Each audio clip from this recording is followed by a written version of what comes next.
Hi friends, welcome back to my channel நண்பர்கள் அனைவருக்கும் வணக்கம். இன்றைக்கி என்ன சமையலுங்கிறத உங்களோட ஷேர் பண்ணிவிட்டு அப்படியே சூப்பரான ஒரு டேஸ்டியான ரெசிபினா சுக்கா, சைவ சுக்கா தான் பண்ண போகிறோம். ரொம்ப சிம்பிள் தான், ஆனால் டேஸ்ட் பார்த்திங்கன்னா கறி குழம்பு சாப்பிட்ணுன்னு நினைக்கிறவங்களுக்கெல்லாம் இந்த சுக்கா இருந்தால் போதும். நான் இன்றைக்கி குழந்தைங்களுக்கு காலையில் பார்த்திங்கன்னா நெய் சோறும் இந்த சோயா சுக்காவும் தான் பண்ணினேன். சூப்பர் டேஸ்டியாக இருந்ததுங்க.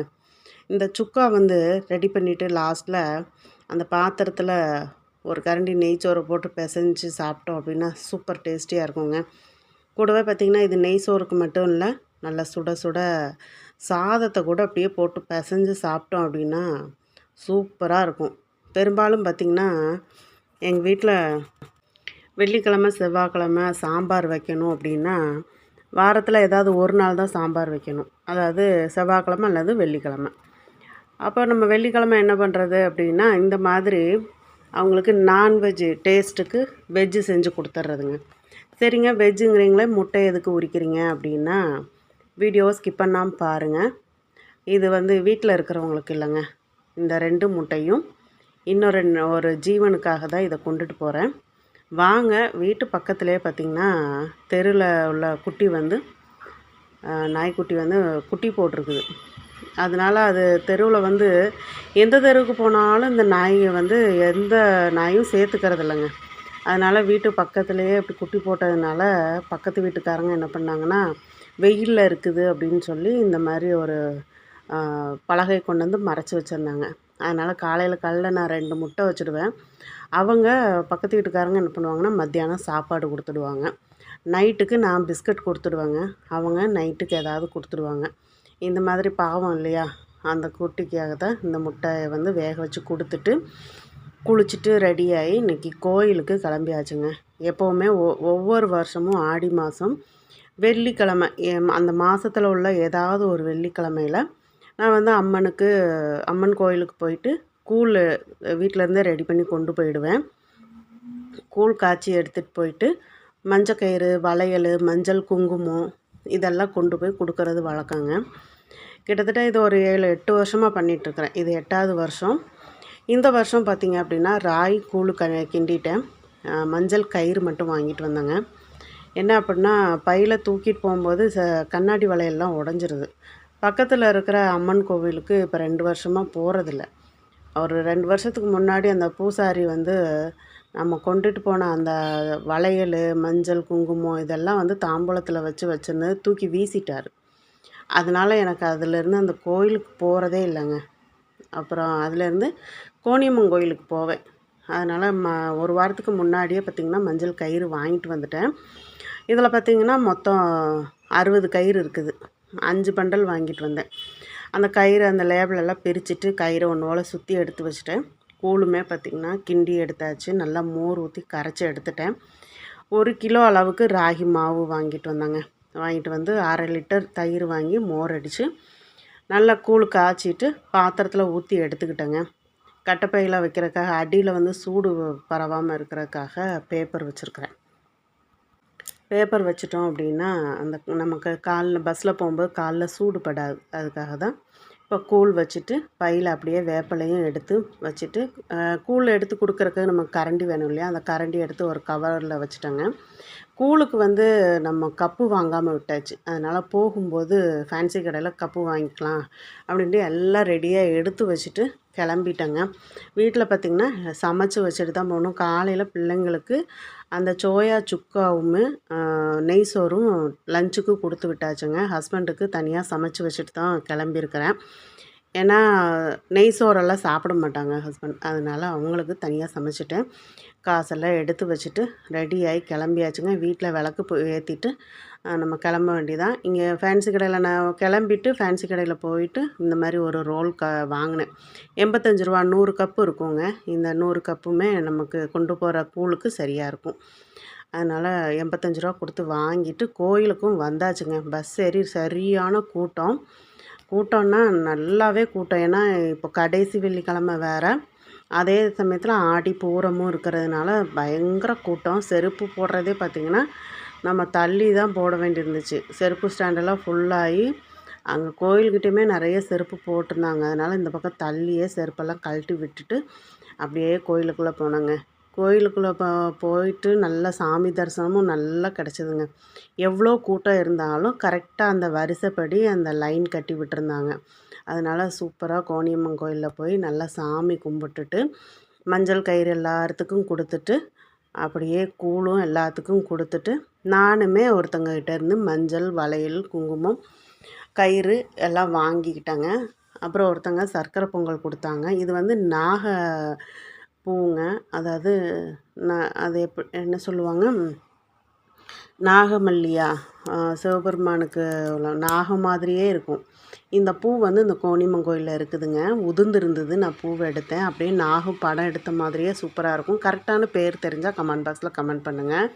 இது வந்து கோயிலில் போய் நல்லா உள்ள சுற்றி கும்பிட்டுட்டு வந்து எல்லாத்துக்கும் கயிறும் கொடுத்துட்டு கூழும் கொடுத்துட்டு அப்படியே கொஞ்சம் நேரம் உட்காந்தங்க. மனசு ரொம்ப அமைதியாக இருந்துச்சு.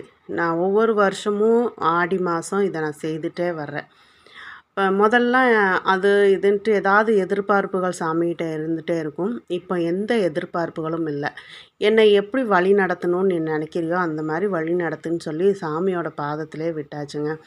இது வந்து பஞ்சமுக விநாயகர் ஆலயம். அங்கே கோணியம்மன் கோயில் முன்னாடியே இருக்குது. அவரை கும்பிட்டுட்டு தான் கோயிலுக்குள்ளே போயிட்டு, கோயிலுக்குள்ளே லைனில் கூட்டம் இருந்ததுனால கோயிலுக்குள்ளே வீடியோலாம் எடுக்கலைங்க. ஏதாவது சொல்லுவாங்களோன்னு சங்கடம். வீட்டுக்கு சாமியெல்லாம் கும்பிட்டு வீட்டுக்கு வந்தாச்சு. ஹஸ்பண்ட் சாப்பிட்ருந்தாங்க சாப்பாடு வச்சு. சாப்பாடு, மோர் குழம்பு, காலையில் வச்சுருந்த சோயா சுக்கா, அப்பளம் பொரிச்சிருந்தேன், ரசம் வச்சுருந்தேன்.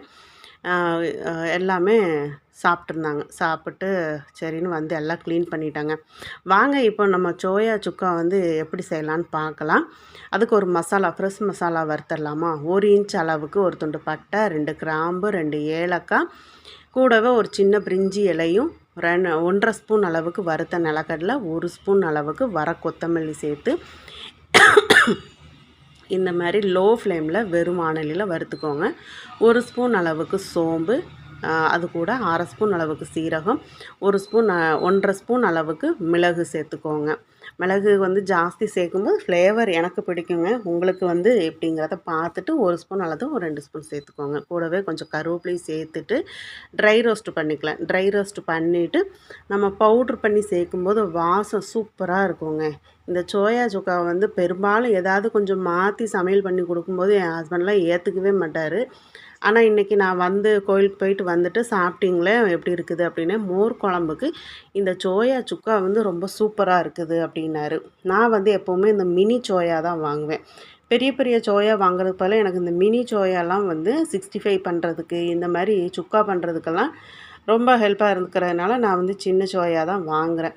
அதை நல்லா உப்பு போட்டு நல்லா சுடுதண்ணில் கொதிக்க வச்சுட்டு எடுத்து ஆற வச்சுருக்குறேங்க, வடிகட்டி வச்சுருக்கிறேன். இப்போது கடாயில் வந்து எண்ணெய் 3 ஸ்பூன் எண்ணெய் சேர்த்துட்டு பட்டை, கிராம்பு, ஏலக்காய் சேர்த்துட்டு கூடவே நீளமாக நறுக்கின பெரிய வெங்காயம், 3 மீடியம் சைஸ் பெரிய வெங்காயம் எடுத்திருந்தேன். வெங்காயம் நல்லா வதங்கி வர்ற டைமில் 2 மீடியம் சைஸ் பழுத்த தக்காளியை சேர்த்து 2மே நல்லா கொஞ்சம் மசியாக வதக்கி விட்டுக்கோங்க. இந்த வீடியோ உங்களுக்கு பிடிச்சிருந்ததுன்னா லைக் பண்ணுங்கள், நண்பர்களுக்கு ஷேர் பண்ணுங்கள், மறக்காமல் நம்ம சேனலை சப்ஸ்கிரைப் பண்ணிக்கோங்க. சப்ஸ்கிரைப் பண்ணும்போது ஆளுங்கிற பெல் பட்டனோட சப்ஸ்கிரைப் பண்ணிக்கோங்க. அப்போ தானே போடக்கூடிய வீடியோஸ் எல்லாம் உடனுக்குடனே நோட்டிஃபிகேஷனில் கிடைக்கும். வெங்காயம், தக்காளி நல்லா மசியாக வதங்கிடுச்சு. 1 ஸ்பூன் அளவுக்கு இஞ்சி பூண்டு பேஸ்ட்டு சேர்த்து வதக்கிக்கலாம். மீடியம் ஃப்ளேமில் வச்சு வதக்கும்போது அடி பிடிக்காது. வெங்காயம், தக்காளியெல்லாம் ஒன்று போல் வதங்கி வரும். 1 ஸ்பூன் அளவுக்கு மஞ்சள் தூள் சேர்த்துக்கோங்க. மிளகாத்தூள் உங்கள் காரத்துக்கு ஏற்ற மாதிரி சேர்த்துக்கோங்க. நான் 1.5 ஸ்பூன் அளவுக்கு மிளகாத்தூள் சேர்த்துருக்கேன். அதே மாதிரி தனி மல்லித்தூள் வந்து 3 ஸ்பூன் அளவுக்கு சேர்த்துக்கோங்க. நான் எடுத்திருக்க சோயா வந்து பார்த்திங்கன்னா ஒரு 200 கிராம் அளவுள்ள சோயா எடுத்துருக்கிறேன். கூடவே மட்டன் குழம்பு மசாலாத்தூள் 1 ஸ்பூன் சேர்த்துக்கோங்க. இப்போ நம்ம வறுத்து ட்ரை ரோஸ்ட் பண்ணோம் இல்லையா, அந்த வறுத்ததை வந்து நல்லா பொடி பண்ணியாச்சு. மிக்ஸி ஜாரில் உள்ளதை சேர்த்துட்டு மிக்சியில் கொஞ்சம் தண்ணி சேர்த்து பிளெண்ட் பண்ணி எடுத்துக்கலாம். நம்ம இப்போ இந்த மசாலாவை அப்படியே அந்த எண்ணெயில் ஒரு பெரட்டும் போதே நல்லா வாசம் வருங்க. சோயா வந்து பெரும்பாலும் குழந்தைங்களுக்கு பிடிக்காதுன்னெலாம் சொல்ல முடியாது. ஏன்னா நிறைய குழந்தைங்களுக்கு அதை 65 பண்ணி கொடுக்கும்போது சிக்கன்னே நினச்சி சாப்பிடுவாங்க. அந்த மாதிரி தான் எங்கள் வீட்டை பொறுத்த வரைக்கும் வெஜ் குழம்பு அப்படின்னா அன்றைக்கி விரதம் இருக்கிறதுக்கு கூட தயாராக இருப்பாங்க. அதனால் அவங்களுக்கு இந்த மாதிரி செஞ்சு கொடுத்துட்டோம் அப்படின்னா சாப்பிட்டுக்குவாங்க. அப்படி நான் ட்ரை பண்ணினது தான் இந்த சோயா சுக்கா. நீங்களும் ட்ரை பண்ணி பாருங்கள். இப்போ மிக்ஸி ஜாரில் தண்ணியெல்லாம் ஒரு பிளெண்ட் பண்ணி எடுத்துகிட்டு வந்தோம் இல்லையா, அதையும் சேர்த்தாச்சு. மசாலா நல்லா கலந்து விடும்போது தண்ணி பத்தாத மாதிரி இருந்துச்சு. அதனால் இன்னொரு 1/2 டம்ளர் அளவுக்கு தண்ணி சேர்த்துக்கிட்டேன். நீங்கள் இன்றைக்கி என்ன கோயிலுக்கு போனீங்க அப்படிங்கிறத இன்றைக்கி கமெண்ட் பண்ண மறக்காதீங்க.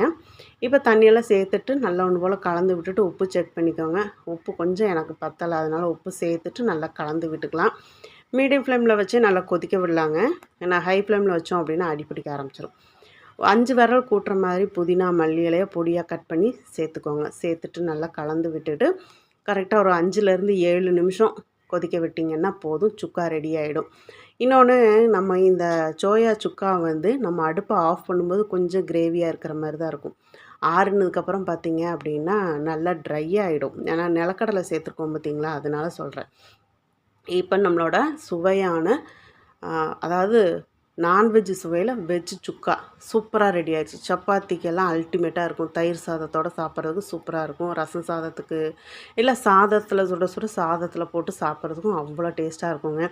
மேலே 1 ஸ்பூன் அளவுக்கு நெய், இது வந்து ஆப்ஷனல் தாங்க. நான் வந்து டேஸ்ட் இன்னும் கொஞ்சம் ரிச்சாக இருக்கட்டுங்கிறக்காக 1 ஸ்பூன் நெய் சேர்த்து நல்லா கிளறி விட்டாச்சு. இப்போ குழந்தைங்களுக்கு லஞ்சுக்கு ரெடியை கட்டி எடுத்து வச்சுட்டு அப்புறம் நம்ம வேறு பாத்திரத்துக்கு மாற்றிக்கலாம் அப்படின்ட்டு குழந்தைங்களுக்கு லஞ்சு கட்டி ஸ்கூலுக்கு அனுப்பிச்சி விட்டாச்சுங்க. இப்போ பாருங்கள் எவ்வளோ ட்ரை ஆகிருச்சின்னு பாருங்கள். நம்ம அடுப்பை ஆஃப் பண்ணும்போது எப்படி கிரேவி மாதிரி இருந்துச்சு. சுக்கா வந்து இந்த மாதிரி பண்ணி பாருங்கள். கண்டிப்பாக நீங்கள் சாதத்தில் போட்டு சாப்பிடணுன்னு இல்லை, சப்பாத்திக்கு கூட அல்டிமேட்டான சோயா சுக்கா வந்து சூப்பராக ரெடி ஆகிடுச்சு. வீடியோ பிடிச்சிருந்தது அப்படின்னா லைக் பண்ணுங்கள், நண்பர்களுக்கு ஷேர் பண்ணுங்கள், மறக்காமல் நம்ம சேனலை சப்ஸ்கிரைப் பண்ணிக்கோங்க. சப்ஸ்கிரைப் பண்ணும்போது ஆளுங்க பெல் பட்டனோட சப்ஸ்கிரைப் பண்ணிக்கோங்க. அப்போ தான் நான் போடக்கூடிய வீடியோஸ் எல்லாம் உடனுக்குடனே நோட்டிஃபிகேஷனில் கிடைக்கும். பெரும்பாலும் நம்ம சின்ன பிள்ளையாக இருக்கும்போது பார்த்திங்கன்னா, இந்த லாஸ்ட் அந்த சட்டியில் அம்மா சோறு போட்டு பிசைகிறப்போ எனக்கு உனக்குன்னு சண்டை போடுவோம். அந்த மாதிரி அனுபவங்கள் யாருக்கெல்லாம் இருக்குது அப்படிங்கிறதையும் கமெண்ட் பண்ண மறக்காதீங்க. எனக்கு பெரும்பாலும் இந்த மாதிரி சாப்பிட பிடிக்கும். ஆனால் என் பிள்ளைங்க வந்து கரெக்டாக அப்போ தான் கை நீட்டுவாங்க. இன்றைக்கி அவங்க ஸ்கூலுக்கு கிளம்பிட்டாங்க, லேட் ஆகிடுச்சு இல்லையா, அதனால் கிளம்பிட்டாங்க. கிளம்புனதுக்கப்புறம் தான் நான் வந்து எல்லாமே பாத்திரம் ஒதுங்க வைக்க ஆரம்பித்தேன். அதனால இந்த லாஸ்ட்டு சாப்பாடு எனக்கு கிடச்சிருந்து. வீடியோ பிடிச்சிருந்தா லைக் பண்ணுங்கள். நன்றி, வணக்கம்.